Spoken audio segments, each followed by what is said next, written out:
Boa tarde a todos. É com muita alegria que nós estamos aqui revendo os amigos da região toda. É com muita honra que nós nos sentimos convidados para hoje conversarmos sobre a obra de Pietro Ubaldi. Nós agradecemos a Deus, nosso Pai, que permitiu o nosso encontro. Nós agradecemos a Jesus por essa maravilha de estarmos reunidos e agradecemos a presença de cada um, encarnados e desencarnados, pela tolerância, pela paciência, pela concordância em conversarmos hoje sobre a obra de Pietro Ubaldi. São 24 volumes. Nós também pedimos ao irmão Alegria, Francisco de Assis, que tanto tem nos ajudado, para que também se faça presente, ou seja, representado, para que nós possamos trazer na mais fiel da verdade esses ensinamentos que Jesus enviou para a humanidade através de Pietro Ubaldi. Pietro Ubaldi nasceu na Itália, na cidade de Foligno, em 18 de agosto de 1886. Filho de Santi Ubaldi, um senhor bondoso, de típica família abastada italiana, e filho da senhora Lavínia Aleori, única herdeira do título de condessa e da fortuna deixada pelos seus pais. Família riquíssima, católica, muito religiosa. Nós sabemos que ele nasceu na Itália. Nós vamos decolar agora da nossa querida Três Lagoas para a Itália e aterrissarmos naquele solo que Francisco de Assis deixou a sua espiritualidade até hoje. Aqui já dá para ver vários estados do Brasil.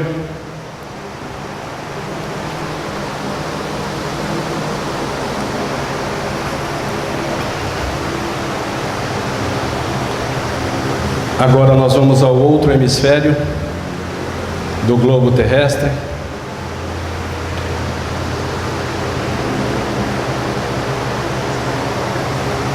Aqui já na região da Europa, aqui a Itália, que é esse formato de uma bota com salto comprido, né? Nós vamos ao centro da Itália, na região da Úmbria, também a uns 150 quilômetros da capital, Roma.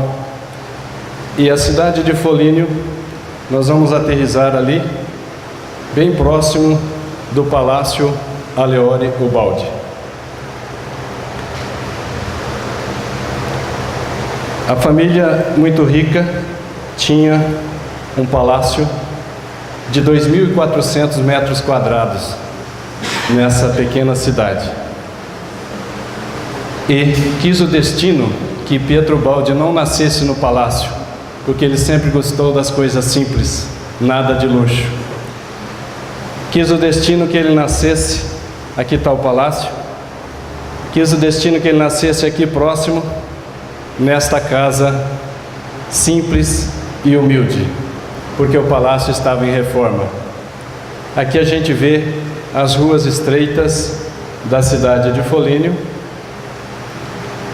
Em seguida eu vou mostrar para vocês a fachada do edifício, que é aqui, Palácio Aleori Ubaldi, com 4 pavimentos. Ele sempre gostou das coisas simples, nada de luxo. Quando criança ele já veio para o palácio, já começou as suas dificuldades em aceitar esse mundo nosso, em também conviver com tanta injustiça, com tanta dificuldade, com tantas diferenças como se apresenta a Terra. Aí agora a gente vai dar um giro aí sobre os calcanhares, né? Dar uma volta aí de 360 graus mostrando a rua. Eu achei muito oportuno, eu gostei muito dessas imagens que está no Google, na internet. Aquele carrinho que visita as cidades e vai filmando todas as laterais, a frente, em cima, embaixo.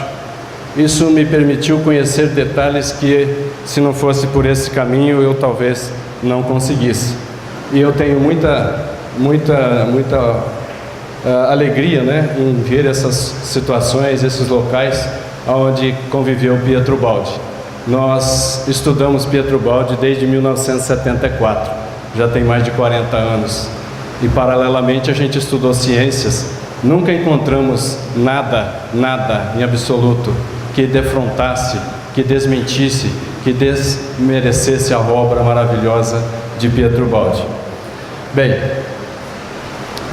como dissemos, é uma família muito religiosa. Ele foi batizado nessa catedral de São Feliciano. São Feliciano é o padroeiro da cidade, fica a 5 minutos do palácio. Frequentava essas igrejas. Aqui está uma imagem dele, difícil de ver no primário. Aqui já está uma imagem dele, Pietro Baldi, já mais adulto, mais crescidinho. E aqui está a visão interna dessa catedral de São Feliciano. Aos 5 anos de idade, numa tarde, dentro dessa igreja, dessa catedral, que tem o formato de uma cruz, ele vê uma luz muito amiga, muito suave, que descia do alto. Ele ficou maravilhado. Contou ao padre e contou aos seus pais, que não acreditaram. E ele foi descrever detalhes da visão mediúnica. E eles impediram-no de continuar, proibiram-no de falar sobre o assunto, mas não impediram-no de continuar tendo as visões espirituais. E ele continua tendo as visões, pena que, coitado, tem que ficar com isso fechado, sem poder compartilhar com alguém, sem poder encontrar explicação para essas situações. Então, desde criança, a dor e essas dificuldades acompanham muito de perto a Pietro Baldi. Aqui está ele no ginásio em Roma, 150 quilômetros mais ou menos da cidade de Foligno. A família se muda para lá porque o casal tinha 5 filhos e queria que eles tivessem uma boa formação de escola até a universidade, né? Pietro Baldi sempre foi muito obediente, nada diferente na sua infância, na sua juventude, mas acima de tudo, muita disciplina e extrema obediência. Obediência aos pais, principalmente. Estudou no Liceu é uma cidade de Spoleto, também próximo, e pela primeira vez ele ouve essa palavra de um professor na sala de aula. Ele ouve a palavra evolução. Ele tem um sobressalto, porque essa palavra é muito importante na vida dele, e vocês vão concluir isso depois. Como ele não podia contar com ninguém sobre as suas visões, já jovem, ele tem o primeiro contato com o Livro dos Espíritos, da obra de Allan Kardec. E aí sim, ele diz: ao primeiro contato em que a Divina Providência colocou nas minhas mãos o Livro dos Espíritos, foi a primeira orientação espiritual que eu tive. Fiquei maravilhado, tive vontade de sair correndo e gritando: Eureka, Eureka, descobri. Nessa obra eu me encontrei. Pietro Baldi diz isso numa palestra na Federação Espírita Brasileira, no Rio de Janeiro, em 1951. Depois ele conhece e estuda o Livro dos Médiuns, também o livro O Evangelho segundo o Espiritismo. Ele nunca perdeu tempo, não admitia tempo estragar, esbanjar. O tempo era todo aproveitado, ora estudando assuntos de escola, ora estudando línguas. Era poliglota, estudou e sabia falar fluentemente vários idiomas, o próprio alemão, francês, inglês, espanhol e o próprio português também, mais à frente. Seus pais colocaram ele para estudar piano e ele se formou como professor de música. Aqui eu aproveito para mostrar, né, Allan Kardec, e aqui a sequência da sua maravilhosa obra, que iniciou em 1857, e nesse período Hipólito Leon Denisard Rivaio, nosso Allan Kardec, produz de uma forma intensa, porque toda essa obra e mais as revistas espíritas, que são uma por mês, 12 por ano, em 12 anos, 144 revistas, é uma maravilha. Eu digo isso porque Allan Kardec foi preparado para isso, estudou com Pestalozzi na Suíça, então foi muito bem preparado por Pestalozzi, que é um educador, que foi preparado por Rousseau foi preparado por Comênios. Veja que é a mão de Deus preparando esse fruto. Comênios, educador, Rousseau, Pestalozzi e o fruto Allan Kardec. E aqui nessa obra Pietro Baldi se encontra, quando jovem, nas suas primeiras orientações espirituais. Também para lembrar, vale que Allan Kardec era profundo conhecedor de filosofia, profundo conhecedor de filosofia, profundo conhecedor de religião e profundo conhecedor de ciência. Essas três coisas, guardemos. Pietro Baldi então fez direito na Universidade de Roma, embora ele preferisse estudar medicina, mas por obediência, por disciplina aos pais, ele faz direito. Aqui está ele na formatura de direito, e veja que interessante, veja que lá no superconsciente já tinha ligação com o Brasil. Ele faz uma tese de doutorado, a expansão colonial e comercial da Itália ao Brasil.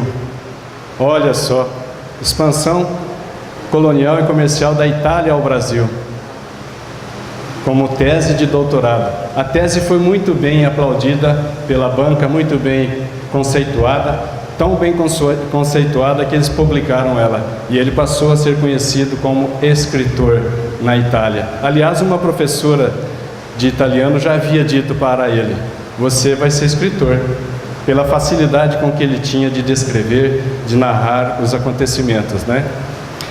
Como presente, seus pais lhe dão uma viagem de 6 meses nos Estados Unidos. Aqui eu quero mostrar para vocês um grande amigo de Pietro Baldi, Cláudio Picasio. Sobre o problema da comunicação, que atualmente no Brasil, muita gente observa lá no erro interior, na caixinha do supernormal, havia uma ligação do Brasil.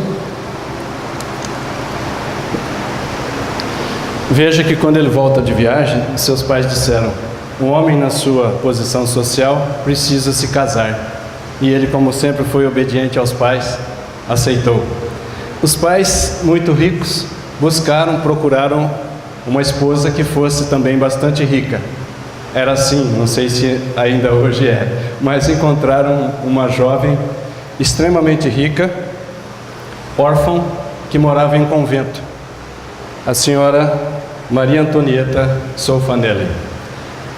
Noivaram, e aqui está o convite de casamento, se vocês não foram, mas aqui está o convite, no dia 5 de agosto de 1912, tá? Difícil achar esses documentos antigos, né? Mas vocês merecem. Ele era tão religioso, a família era tão católica, que recebeu as bênçãos do Papa Pio X. Imagina como era. Quando a Maria Antonieta vai se casar, ela traz o que se chama dote. Ela traz 6 fazendas na Itália.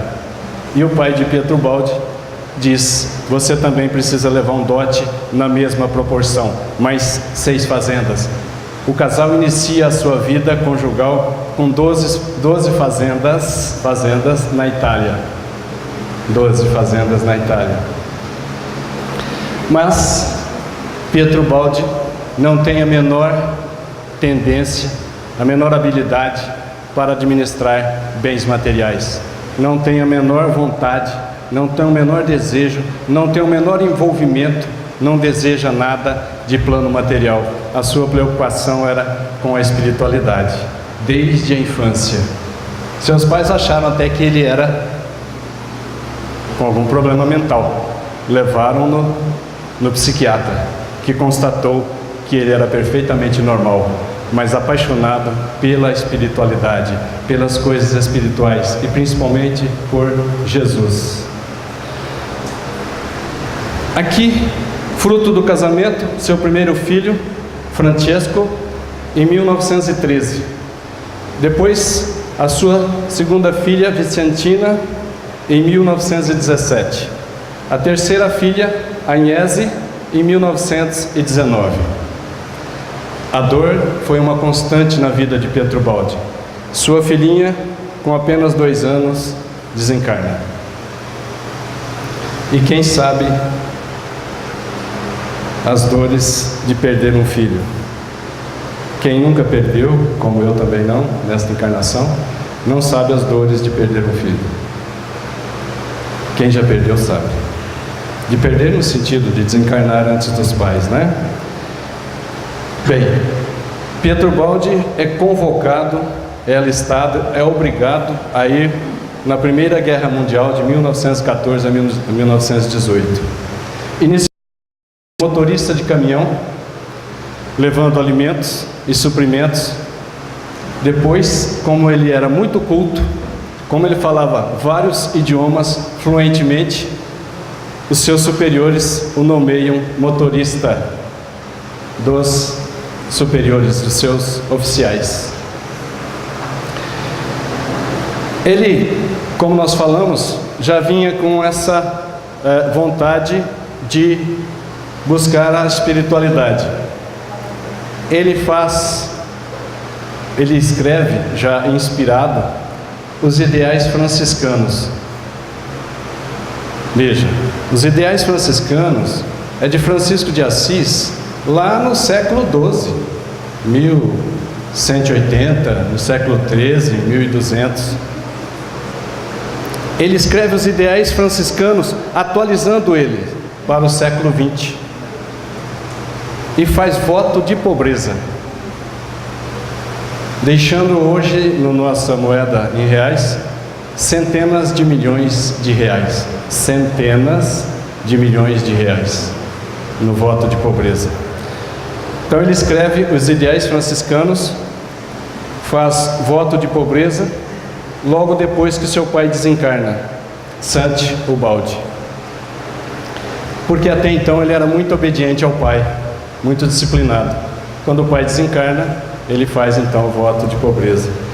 E veja como é interessante, porque ele já tinha uma riqueza enorme.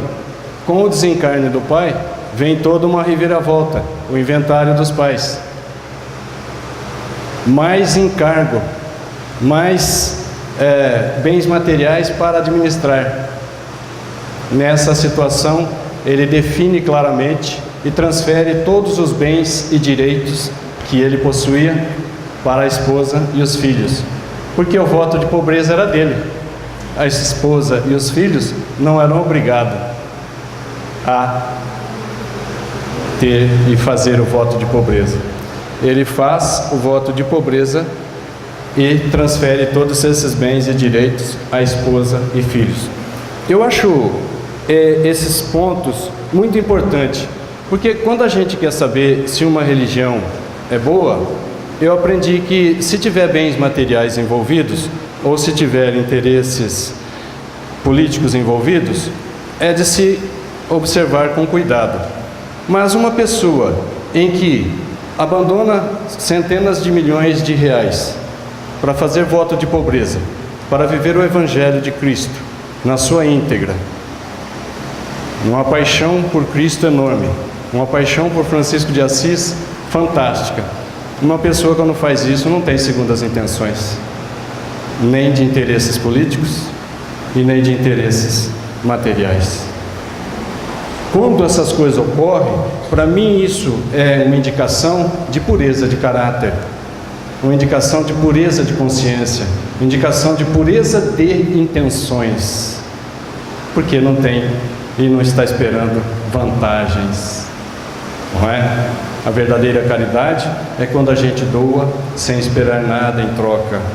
Quando os nossos políticos fazem algo pelas nossas cidades, eles estão simplesmente aguardando o voto nosso. Isso não é caridade, né? Então, esses exemplos como Francisco de Assis, né? Pietro Baldi, Francisco Cândido Xavier, isso para mim me comove, porque realmente Francisco Cândido Xavier escreve 412 livros, mas para mim ele ensinou mais com a sua maneira de viver, na sua humildade, na sua caridade, na sua fidelidade, na sua honestidade, no seu amor ao próximo. Ele ensinou para mim mais do que os 412 volumes. Da mesma forma, Pietro Baldi escreveu mais de 10.000 páginas, mas a mim ele ensinou mais através do exemplo de como ele viveu o Evangelho do Cristo. Nessa sequência eu quero mostrar para vocês, quem já estuda a obra de Pietro Baldi, quem já viu várias imagens, vai adorar essa imagem aqui. Eu não imaginei que o Google fizesse esse trabalho também na zona rural na Itália. Já está desconfiando que lugar é esse, Kimura? Já, né? A Tenuta, a Torre da Tenuta, Santo Antônio. Nós vamos nos aproximar dessa construção aqui, que tem uma torre no alto. Pena que a imagem vai de uma vez, eu não sei como é que o Google teria uma outra maneira de a gente captar isso. Ele morou aqui, Pietro Baldi, e aqui em cima ele escreveu a grande mensagem de Natal, a grande síntese e uma boa parte da obra. Essas imagens são de 2012, são bem atuais, não é, o Ronaldo? Quando a gente ouvia falar da Torre Tenuta, não imaginava que era tão lindo assim. Aqui a gente está praticamente passeando no quintal da casa de Pietro Baldi. Quando passa para lá, devagarzinho, vocês podem fazer isso na internet, a porta está aberta. Eu até olhei para ver se tinha algum familiar dele lá. É o desejo enorme de poder sentir, ter alguma coisa dele mais próxima da gente, né?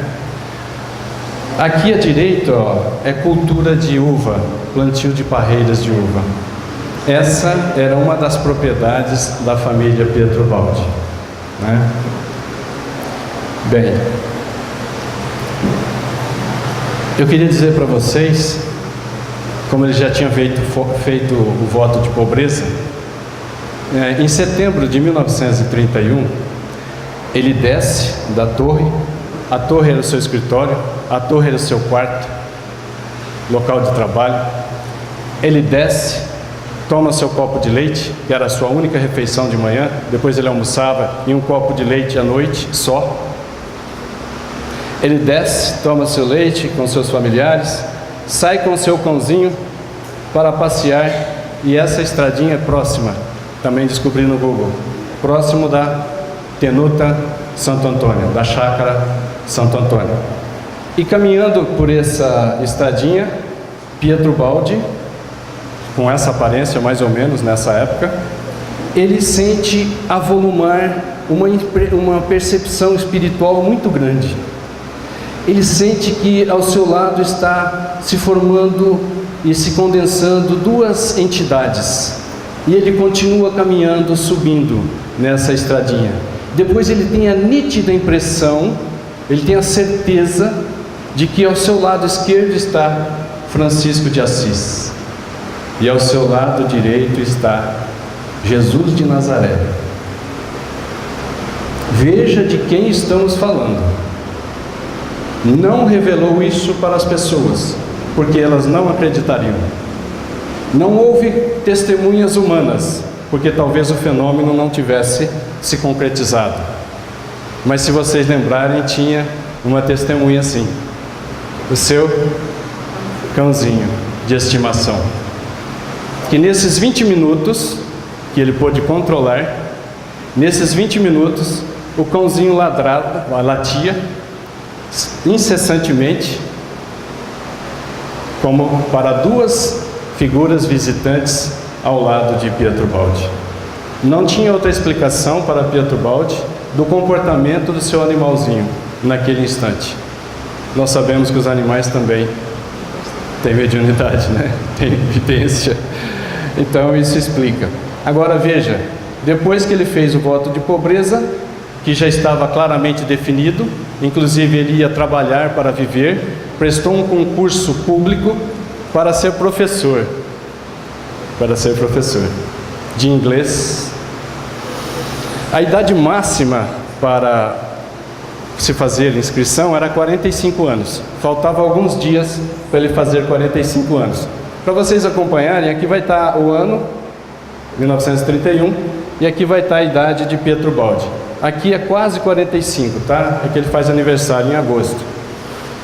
Então veja, ele fez o concurso e esse concurso só permitia a idade máxima de 45 anos. Só houve outro concurso 20 anos depois. Ou seja, era para ele, né? Era para ele. Ele faz o... Bom, é que eu queria mostrar para vocês que é interessante, ó, que só depois que ele faz o voto de pobreza, aparece então Francisco de Assis e Jesus. Ou seja, como que para incentivá-lo, como que para indicar a ele que ele estava no caminho correto. Concordam? É isso que eu imagino. Quando ele presta o concurso, ele passa para ir lecionar aqui, ó, na pontinha, no extremo sul da Itália, ó, Roma, Foligno, desse azul para chegar em Módica, tem 1.200 quilômetros. 2 dias de viagem de trem. Uma balsa para ligar aqui a ilha ao continente italiano. E ele teve coragem e foi. Porque ele não achava meritório, ele não considerava digno viver de herança. E quantas vezes nós vimos pessoas por aí brigando para ter um pouquinho mais da herança que já lhes são de direitos. Então ele não achava digno viver daquilo que ele não tinha conquistado. Então ele vai dar aulas de inglês a 1.200 quilômetros de casa. Aqui eu vou mostrar para vocês que ele escreve mensagens espirituais. A primeira delas, em 1931, mensagem do Natal.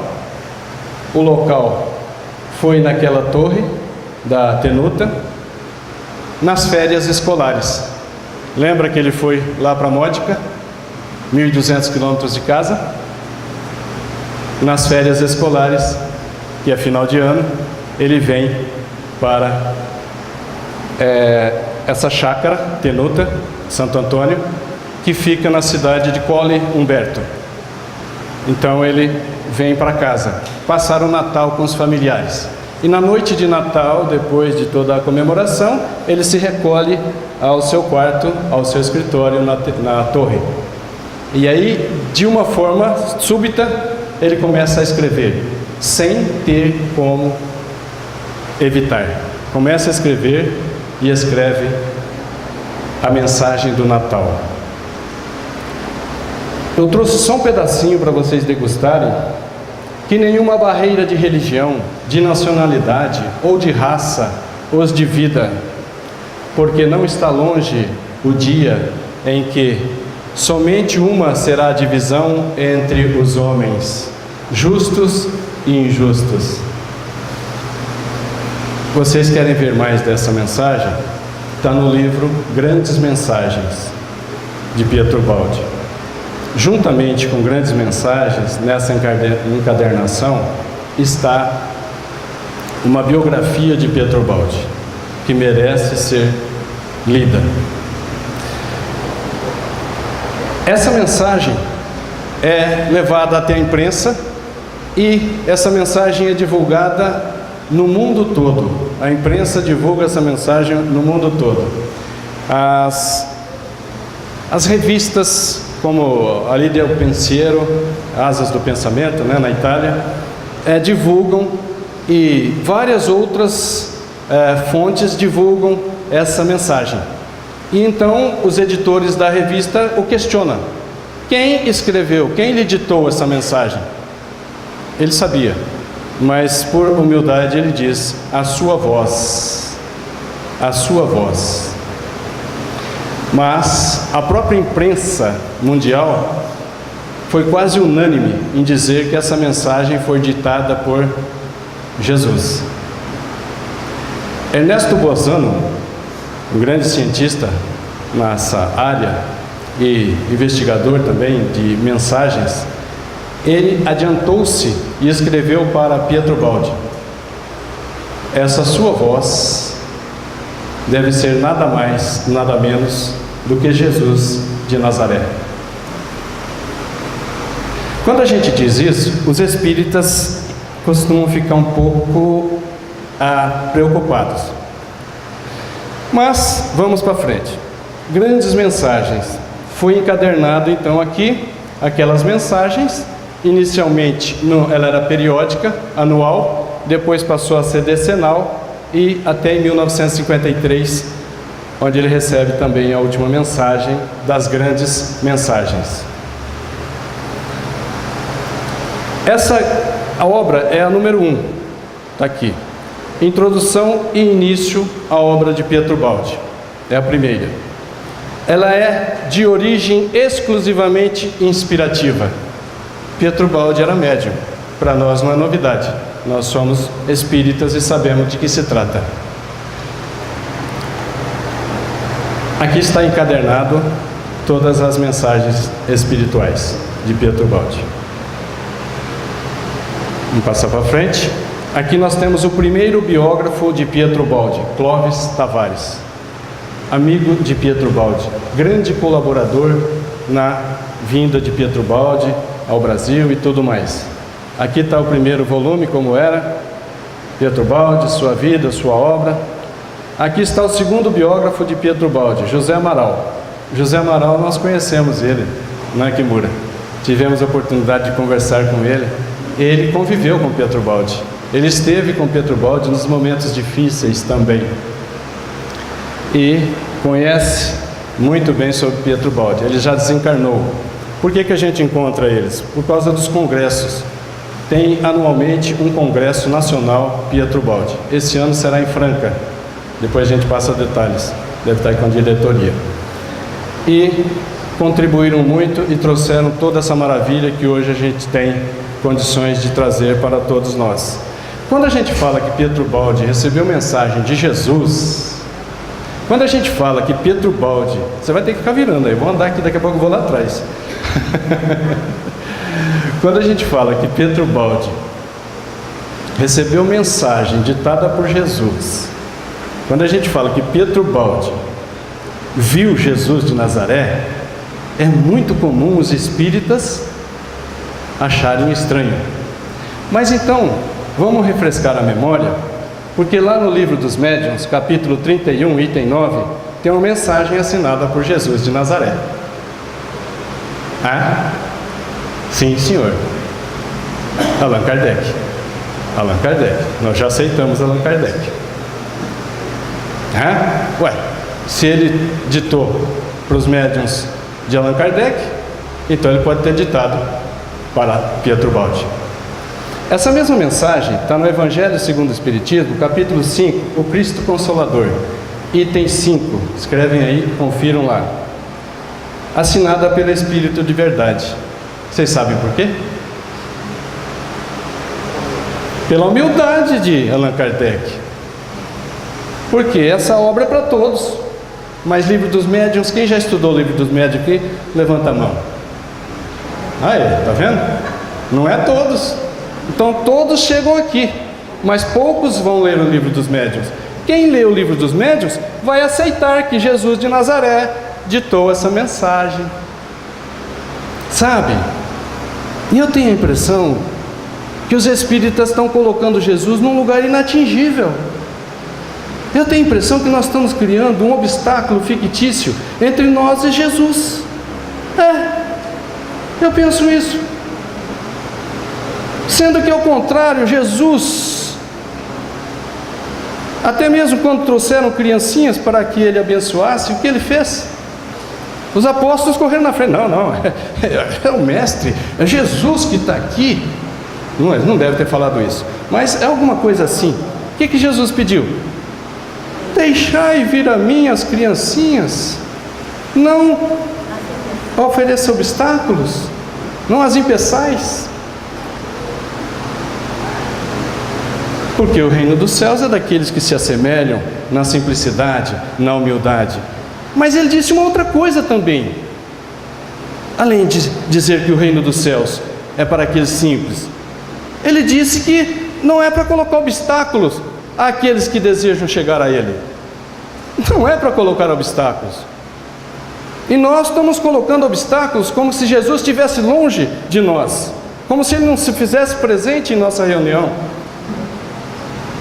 como se nós não merecêssemos. Até concordo que nós não merecemos, mas Jesus mostrou que ele ia em todos os lugares onde ele era bem-vindo. Atendeu a Mateus, Levi, cobrador de imposto, muito mal visto. Atendeu a prostituta, atendeu ao ladrão, atendeu a mulher adúltera. Todos que foram a Jesus, ele atendeu. Não coloquemos Jesus longe de nossas vidas. Nós não imaginamos o quanto perto está Jesus das nossas vidas, torcendo e nos ajudando o máximo que ele consegue em nossas vidas. Tenhamos a certeza disso. Ele está sempre conosco. Se nós não o conseguimos sentir, se nós não o conseguimos ver, o defeito é nosso. A imperfeição é temporária, nossa. Mas não vamos colocar obstáculos. Essa mensagem, ela tem um trecho assim, venho como antigamente entre os filhos perdidos de Israel, trazer a verdade e por fim as trevas. Espíritas, escutai-me. O espiritismo, tal como antigamente, minha palavra, deve lembrar aos incrédulos que acima deles reina uma verdade soberana, o Deus bom, o grande Deus que faz germinar a planta e ergue as ondas. Então, essa mensagem é maravilhosa também, e ela está na obra espírita. 2 copos. Em seguida, vamos à mensagem. Essa nós vimos, que é a primeira mensagem do Natal, escrita em 25 de dezembro de 1931. A segunda mensagem, mensagem da ressurreição. Onde foi escrito? Em Módica. Lembra que ele tinha ido lecionar inglês? Passou no concurso? Foi lecionar em Módica, 1.200 quilômetros de casa. Aonde ele vai morar? Em frente à igreja São Pedro, em Módica, na Sicília. Vamos girar sobre o calcanhar aqui assim, para a gente ver, porque ele morava em frente e tem umas construções em frente, que pode ser a pensão antiga, onde ele morou. Quem dormir aí atrás eu vou fazer levantar para a gente vir aqui na frente e recitar alguma coisa, viu? Pelo menos batatinha, né? Veja, aqui na frente não parece portinhas de pensão? Ele morava em frente à igreja de São Pedro, eu imagino que ele morava aí, né? As ruas, lá eles estacionam dos dois lados, viu? Contramão, na mão. Então é uma visão de onde viveu Pietro Baldi. No final dessa rua estava o ginásio de Módica, onde ele lecionou por 1 ano apenas. Ele lecionou 1 ano porque ele prestou um novo concurso. Imagina ficar a 1.200 quilômetros de casa. Ele prestou um novo concurso e passou para ir lecionar em Gubbio, mais ou menos a 50 quilômetros da família. Até eu, né? Até eu faria isso. Mas a competência dele supera, né? Porque prestou um novo concurso e passou também. Então ele vem morar em Gúbio. Se vocês puxarem pela memória, essa região toda é impregnada da espiritualidade de Francisco de Assis. Lembra do lobo de Gúbio? Lobo. Na época de Francisco de Assis, um lobo, um animal, lobo. Não lembram? Não leram? Tem uma obra maravilhosa que vocês têm que ler também. Francisco de Assis, psicografia de João Nunes Maia, do Espírito Miramês. Maravilha. Lá conta que existia um lobo na cidade de Gúbio. E esse lobo estava amedrontando e machucando algumas pessoas. E o povo de Gúbio foram até Francisco de Assis pedir a ele que tomasse uma providência. E Francisco de Assis foi. Olha o que ele foi fazer. Eu acho que não faria nem com uma espingarda na mão. Ele vai e conversa com o lobo. Francisco de Assis conversa com o lobo. Irmão lobo, por que você está fazendo isso com o povo? Certo lobo falou para ele: estão judiando de mim também. Aí Francisco de Assis falou para ele: olha, vamos fazer um acordo. A partir de hoje, o povo de Gúbio não vai mais jogar pedra em você e eles vão te alimentar. Trato feito. O lobo não agrediu mais, convivia na rua com as pessoas e o pessoal da cidade de Gúbio alimentava o lobo. Olha onde vai viver Pietro Baldi. Em toda essa região impregnada da espiritualidade de Francisco de Assis, de Clara de Assis, que funda a Ordem das Clarissas, e Francisco funda a Ordem dos Franciscanos, né? Essa mensagem da ressurreição diz: falei com o coração ao homem de coração, falarei agora à inteligência. Tendes, ó homens, a liberdade de vossas ações, nunca a liberdade de suas consciências. Então, nós não temos liberdade das consequências dos atos. Em outras palavras, a semeadura é livre.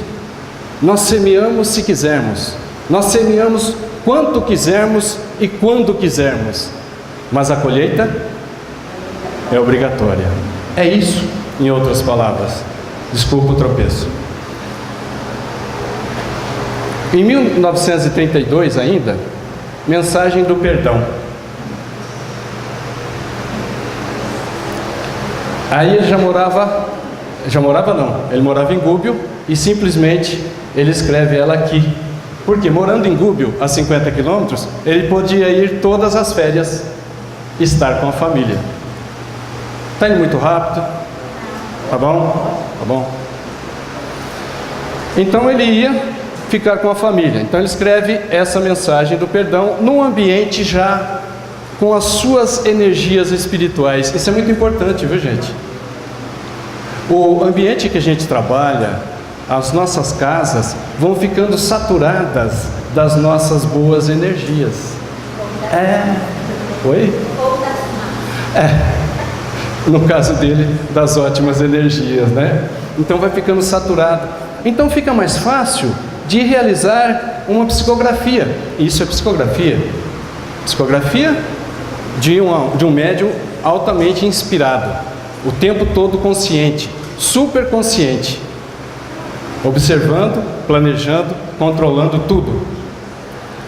A mensagem diz assim: fui por vós insultado e crucificado e vos perdoei. Fui por vós insultado e crucificado e vos perdoei. Perdoo-vos ainda e ainda vos amo. Trago-vos a paz. Quem diria isso? Jesus de Nazaré.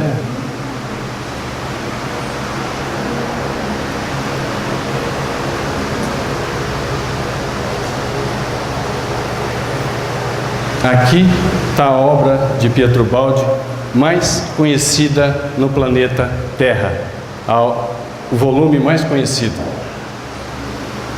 Essa obra iniciou-se no verão de 1932 e foi concluída no verão de 1935. Pietro Baldi dava aulas de inglês para ganhar a vida. Nas férias, na hora de descansar, ele carregava pedras. Veja, nas férias escolares, escreveram um monumento desse, que tem síntese e solução dos problemas da ciência e do espírito. Uma obra que foi elogiada pelos maiores cientistas da época, inclusive por Einstein. Uma obra que faz uma síntese do conhecimento humano. Porque veja, a nossa ciência está hoje uma colcha de retalho. Os conhecimentos existem e estão espalhados. Ainda hoje a gente escuta algumas autoridades científicas dizerem assim: nós precisamos encontrar uma síntese do conhecimento. Não disseram para eles, ou eles não querem aceitar, que a síntese do conhecimento humano já existe, tem 80 anos, foi concluída em 1935. Percebe que ele escreve nas férias. Percebe também, veja, na minha interpretação, que isso foi proposital. Eram revelações tão profundas que não poderiam vir de uma vez. Vem pausadamente, em doses homeopáticas, em 4 anos. Dá tempo da humanidade conceber, compreender a obra. Por isso, eu acredito também que foi nos 4 verões, para que desse tempo da humanidade assimilar essa obra maravilhosa. Emmanuel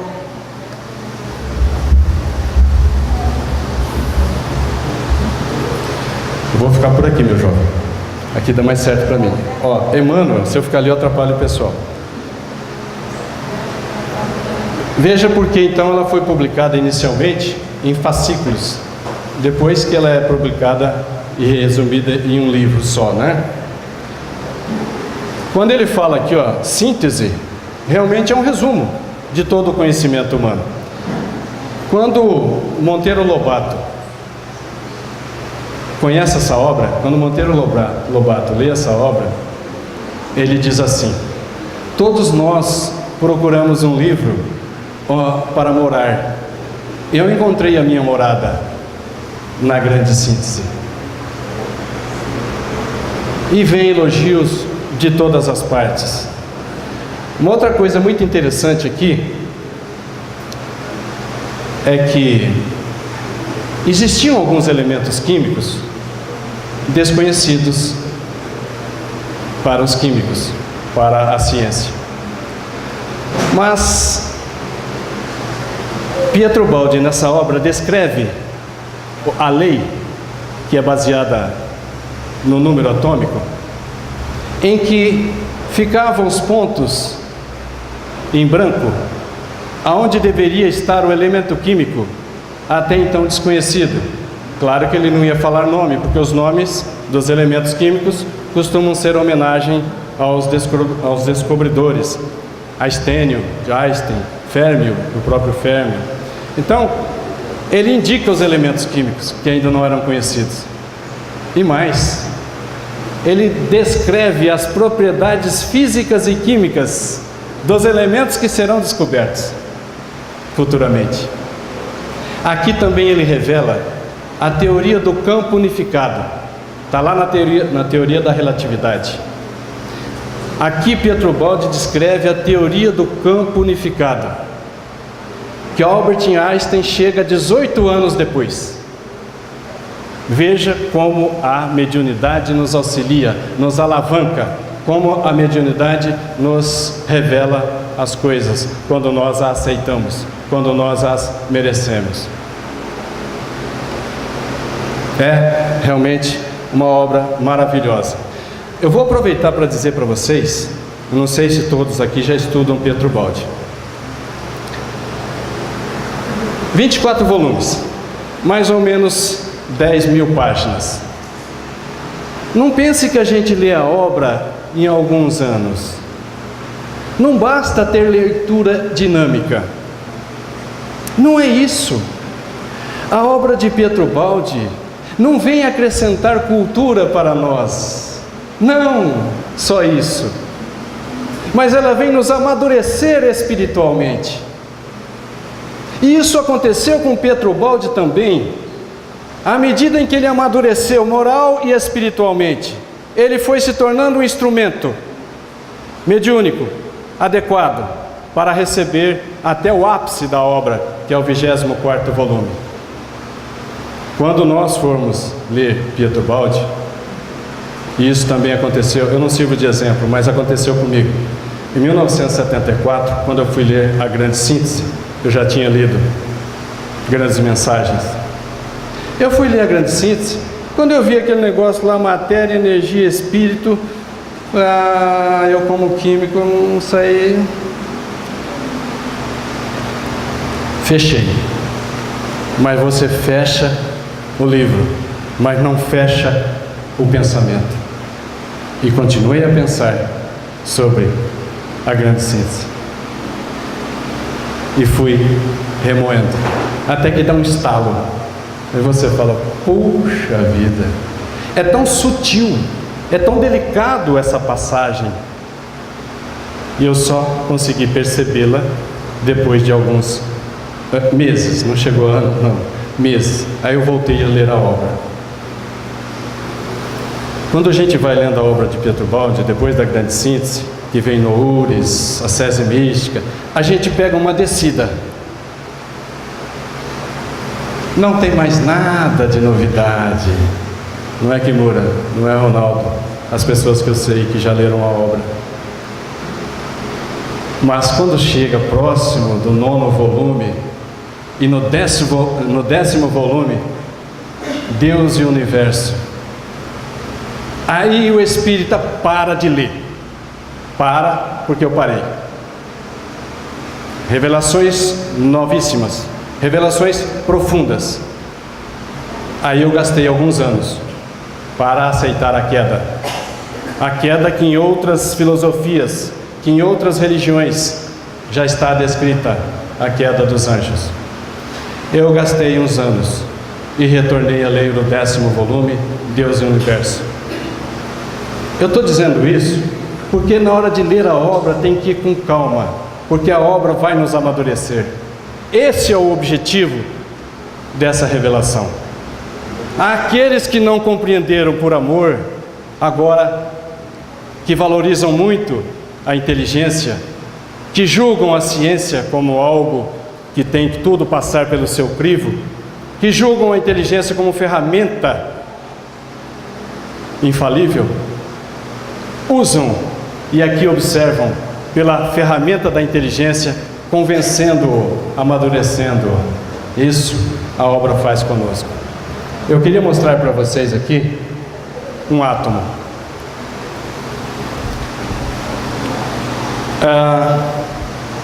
Essa impressão que a gente tem de que as coisas são sólidas é ilusória. Tudo que a gente imagina que é matéria é tão permeável em nível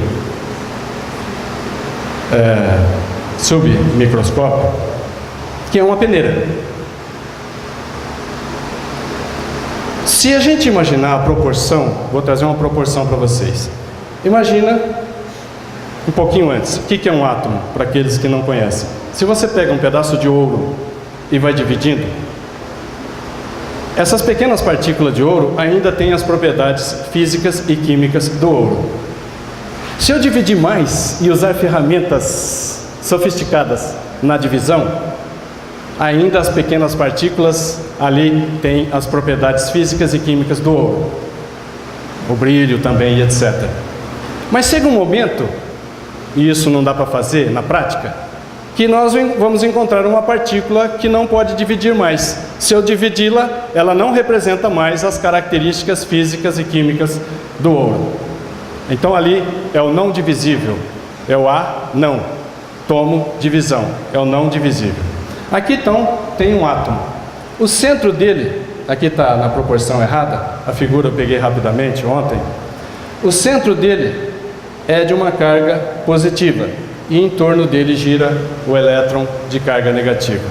Existe tanto espaço entre o centro do átomo e o elétron que imaginem vocês um campo de futebol, em que a gente vai lá, no centro do campo de futebol, onde inicia a partida, ali está o núcleo do átomo. No centro, onde inicia a partida de futebol, está o núcleo do átomo. Sabe onde está o elétron? Oi? O elétron está na arquibancada, girando longe. Aqui é o centro do campo, o elétron está lá na arquibancada. Essa é a proporção. Então o que a gente imagina de matéria sólida é só ilusão. Existem espaços vazios enormes na matéria. Tão grandes os espaços vazios que se eu pegar um edifício de 10 andares, tem aqui em Três Lagoas, não tem? Um edifício de 10 andares. Retira os espaços vazios, porque tem espaços vazios dos próprios andares, não é isso? Dos cômodos. Retirou. Retira esses espaços vazios que tem no átomo. Sabe que tamanho fica o edifício? Do tamanho de uma agulha. Retirando os espaços vazios. Estou dizendo isso porque matéria, como a gente imagina até hoje, não é. Isso é energia condensada, energia coagulada.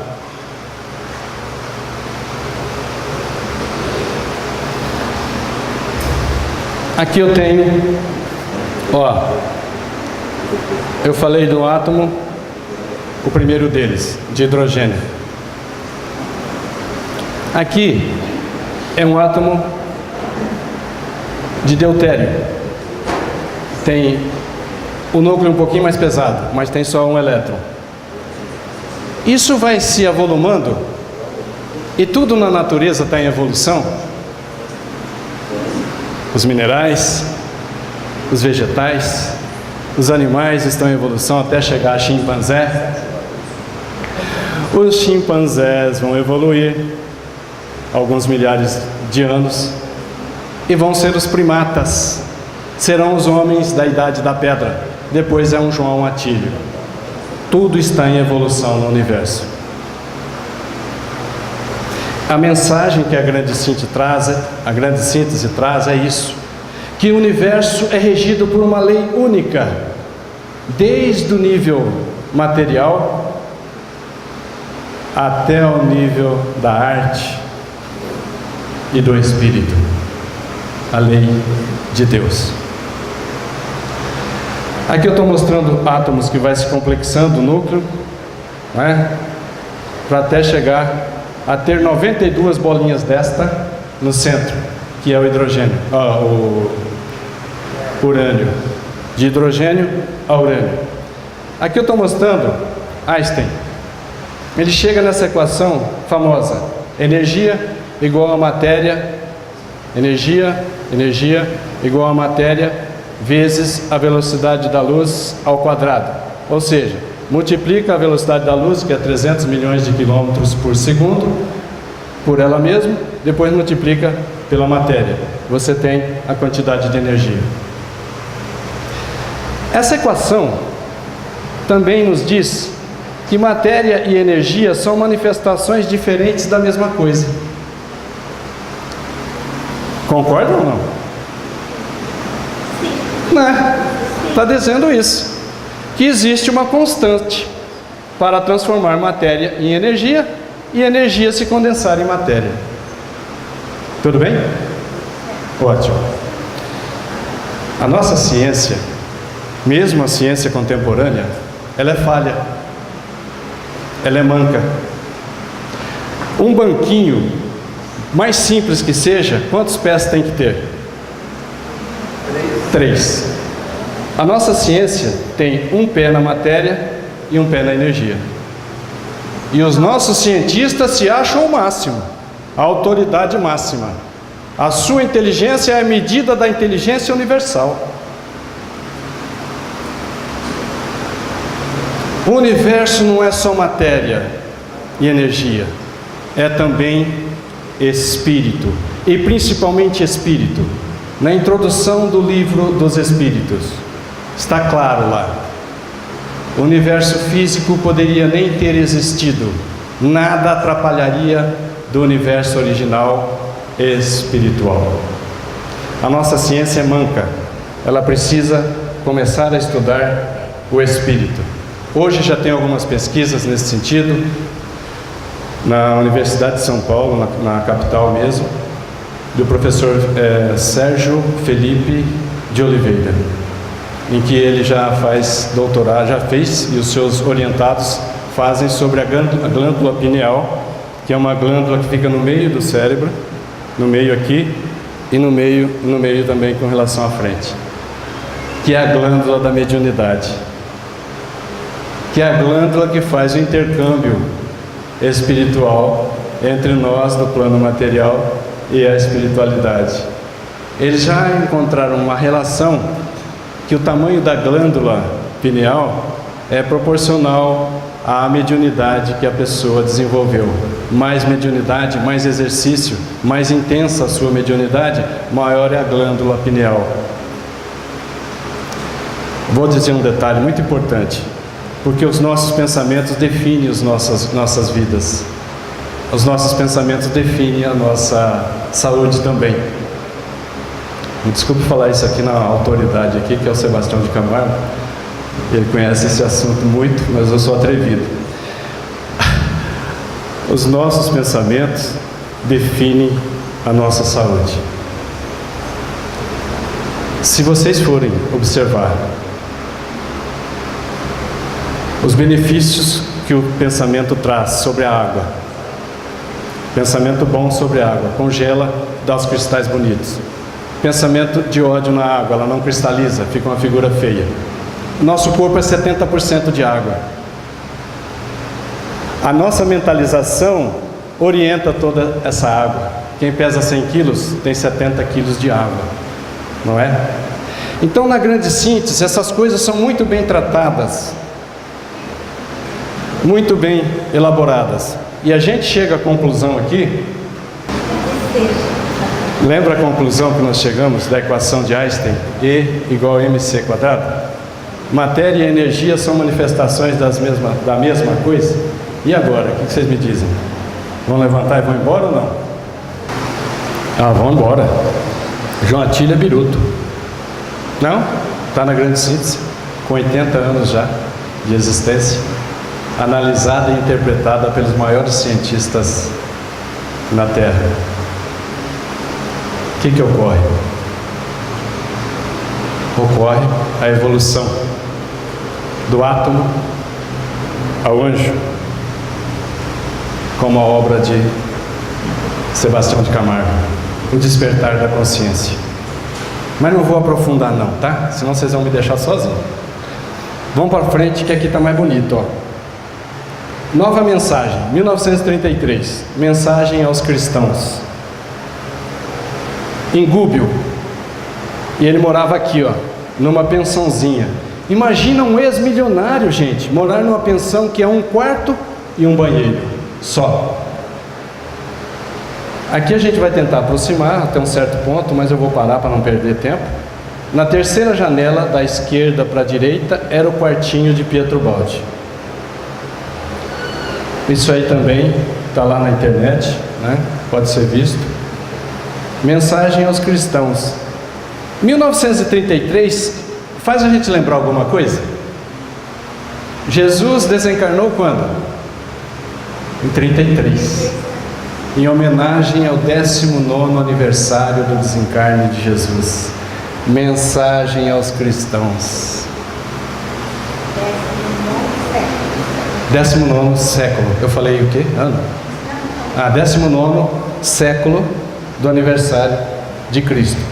Aqui é um corredorzinho, sobe para ir lá na casa dele. Enquanto vai passando, eu vou mostrando o que diz a mensagem.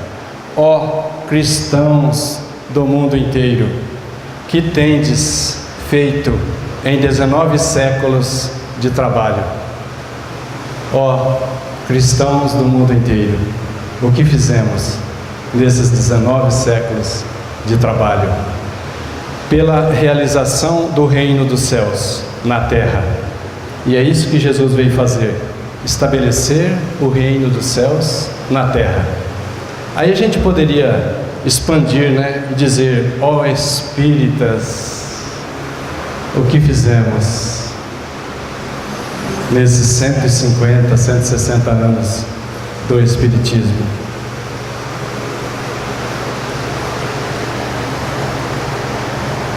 Em 1933 ainda em Gubbio, no mesmo local, ele escreve Mensagens aos Homens de Boa Vontade.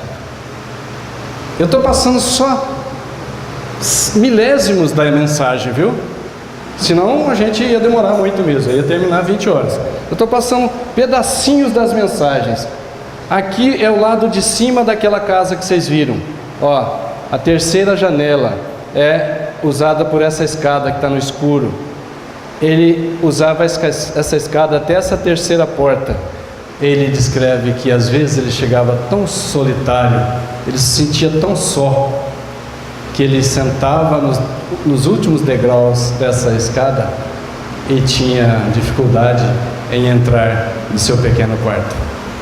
Uma vida de franciscano, uma vida de missionário.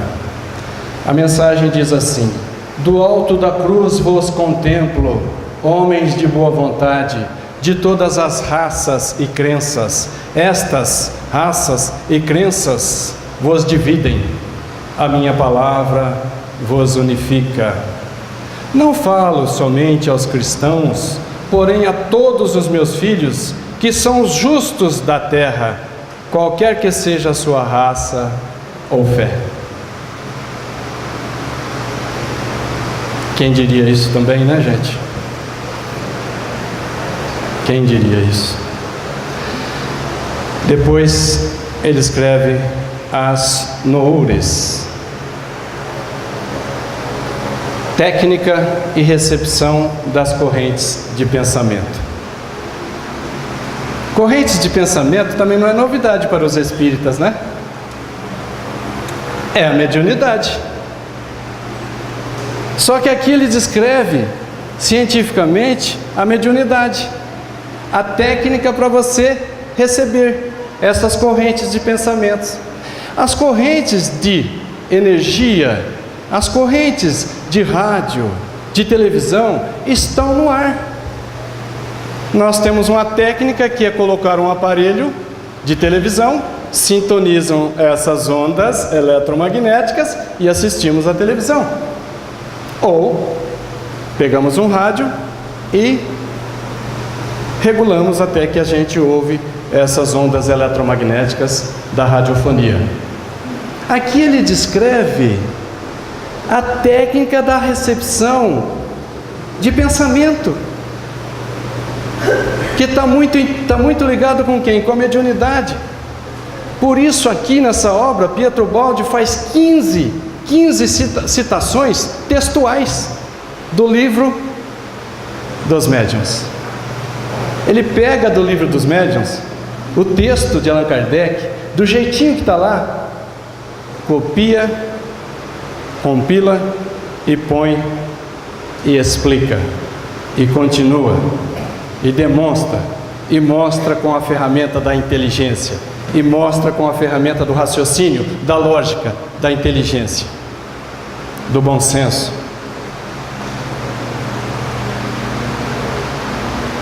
Ascese mística, fenômeno místico estudado e vivido pelo autor. Aqui, quando se vê místico, é o fenômeno mediúnico, estudado e vivido pelo autor. Aqui essa imagem aparece na primeira edição de Ascese Mística. é uma gravura feita pelo filho de Pietro Baldi, Francesco. É Jesus carregando a cruz, ensinando a humanidade a buscar o reino dos céus. Então ela está, essa gravura, na primeira edição. Nas outras não apareceu mais. Aqui aparecem revelações tão profundas, que a Igreja Católica não foi capaz de compreender. E tem um livro chamado Index Librorium Prohibitorium, ou Index dos Livros Proibidos, ou Relação dos Livros que os Cristãos não devem ler. Uma coisa arcaica, criada em 1100, 1200, mais ou menos, onde a igreja dita o que as pessoas devem ler ou não, regula as consciências, interfere nas suas livres escolhas, no seu livre arbítrio. A Igreja Católica não compreende, julga e condena Pietro Baldi, lança suas obras como a grande síntese no livro proibido, para que ninguém ousasse ler. Também a Sese Mística, proibido. Veja que isso deixa Pietro Baldi muito triste, porque lembra que ele desde criança frequentava o catolicismo, foi batizado no catolicismo, quando casou recebeu as bênçãos no matrimônio do Papa Pio X. Lembra o seu respeito pela igreja, e ele oferece a grande síntese à humanidade. Pietro Baldi oferece essas obras à humanidade como ofereceu à igreja, de coração, com amor. E a Igreja Católica rejeita, condena e inscreve no pior lugar do mundo.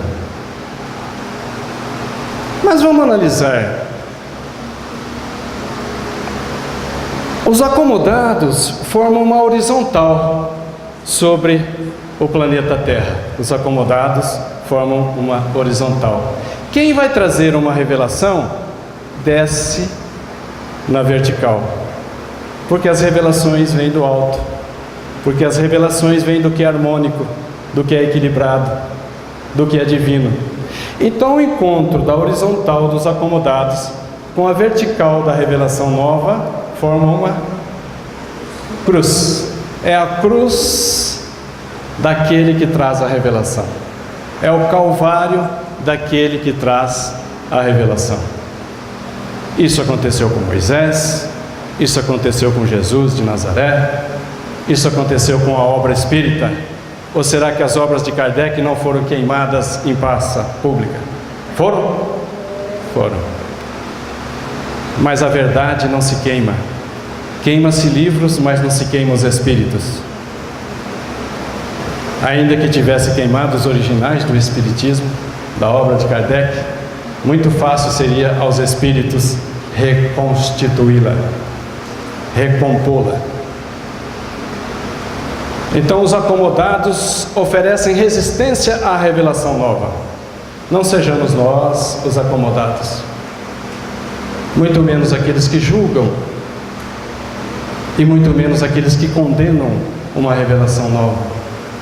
Façamos o mínimo de esforço para conhecê-la. Depois de conhecê-la, talvez tenhamos o direito de analisar, mas nunca de condenar. Pietro Baldi passa por essas dores terríveis, atrozes. Não é para qualquer mortal como eu. Isso o deixou grandemente entristecido. Mas vamos analisar um negocinho aqui entre nós.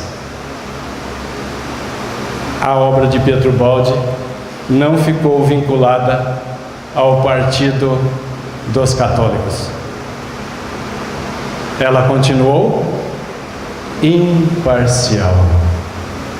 A obra de Pietro Baldi, quando foi rejeitada pelo catolicismo, não se vinculou a esse partido religioso.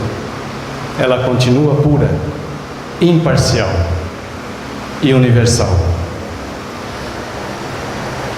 O pessoal, na hora de tempo aí você me avisa, tá? Aqui ele escreve a história de um homem. Novamente, para quem está acompanhando, o número da obra, o ano que ela foi escrita, a idade de Pietro Baldi. Só para mim não ficar falando isso toda hora para vocês, senão vocês vão ficar bravos comigo. Você não sabe falar outra coisa, não? Para. Um homem, seu destino e sua luta pelo ideal. Que ideal? Que ideal ele está falando?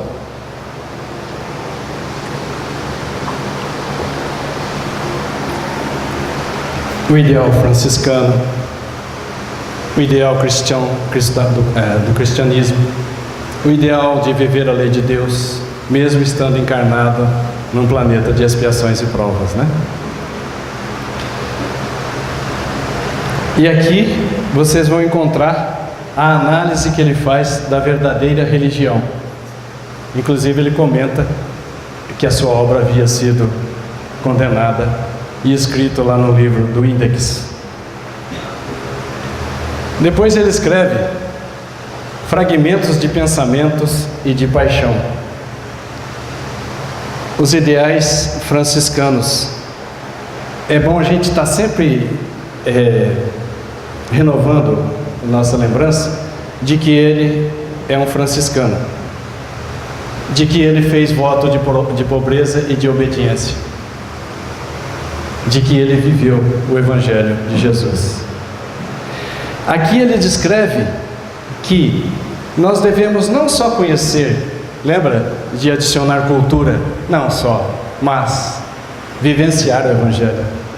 Vivenciar o Evangelho não só como indivíduo, mas vivenciar o Evangelho como sociedade, nesse relacionamento humano, nessa oportunidade maravilhosa que é todo esse material didático de nos relacionarmos, de sentirmos aquilo que machuca o próximo. A gente tem que evitar, porque quando ele nos machuca, nós percebemos que temos também uma ponta, uma aresta que precisa ser parada, para que a gente não venha a machucar uns aos outros.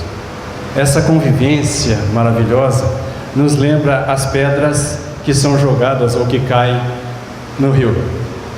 Vocês observem a pedra recém-quebrada, ela é cheia de pontas, cheia de arestas. Mas as pedras que já viveram no fundo do rio por algum tempo, elas rolaram umas sobre as outras. As pedras mais pontudas perderam essas arestas na convivência, no polir, um pule o outro, no arredondar dessas diferenças, e no futuro polir, até que a gente tenha brilho, porque nós somos diamantes que precisa ser lapidado. Muito obrigado pelas palavras, de vez em quando eu esqueço mesmo. Aqui eu queria mostrar para vocês, lembra que ele tinha perdido a filha com 2 anos? Aqui, olha, Francesco, já com 29 anos, foi convocado pelo exército italiano para servir na Segunda Guerra Mundial. Gente, na Europa já foi terrível. Ele foi convocado para servir na guerra. Imagina um jovem tão bom que conviveu e aprendeu com o pai, que faz gravuras para ilustrar as capas dos livros do pai. Quando o filho se despede do pai, ele sente a tristeza de que é o último olhar. Sente. Porque Pietro Baldi sabia, e o seu filho aprendeu, que era melhor morrer, se preciso for, matar nunca.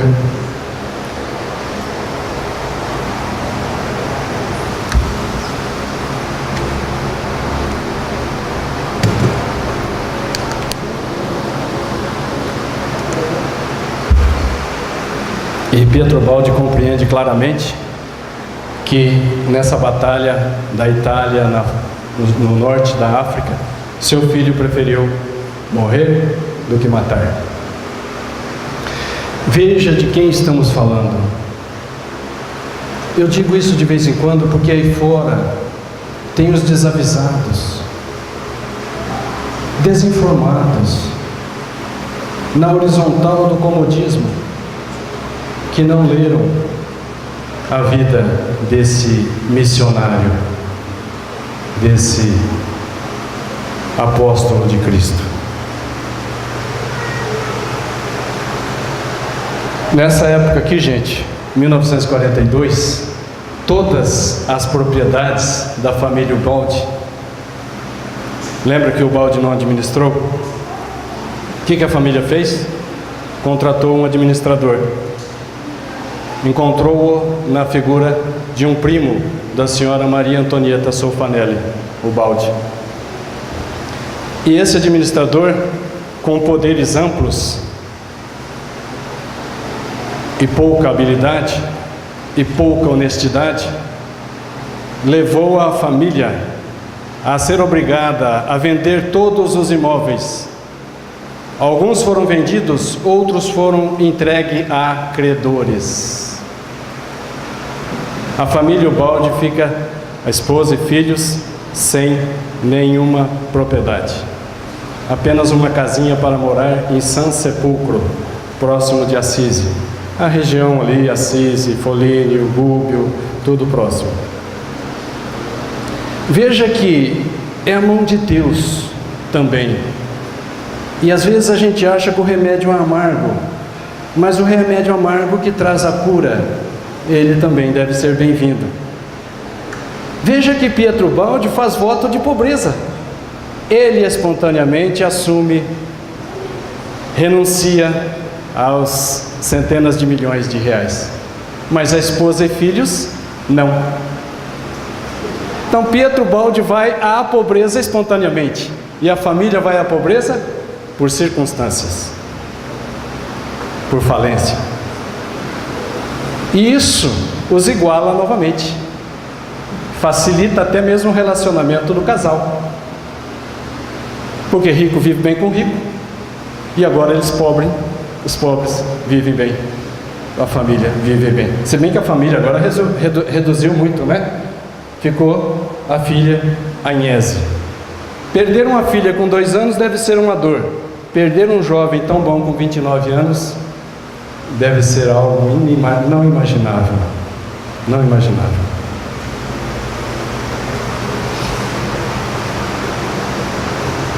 Eu tenho mais coisa para dizer para vocês. Eu estou no slide 34. Eu preparei 95. Bom, né? A pedido da diretoria. Vocês querem fazer um intervalo? Depois eu continuo isso em outra ocasião, porque o mais bonito virá agora na sequência. A vida de Pietro Baldi, com esposa, filha e netas, que o marido abandona a esposa. O genro de Pietro Baldi abandona sua filha. Então, para quem vivia com um pouquinho, que era salário de professor, cuidar de esposa doente, de filha abandonada pelo marido e 2 netas, imaginem o esforço e o exemplo que esse Pietro Baldi nos dá. Eu acho que eu paro aqui e amanhã a gente continua, assim não cansa vocês, é isso, Danilo? É assim? Eu estou à disposição de vocês. Eu queria dizer, e eu não disse no começo, porque a emoção era muito forte, que eu trago isso para vocês, porque foi muito benéfico para mim. Eu trago para vocês o que foi muito útil para mim. Eu trago essas informações tentando trazer a maior pureza da verdade.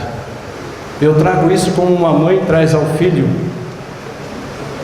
a doação do alimento, a doação da informação, com a maior das boas intenções, como a intenção de mãe. Muito obrigado pelo carinho, pela atenção, pelo cuidado.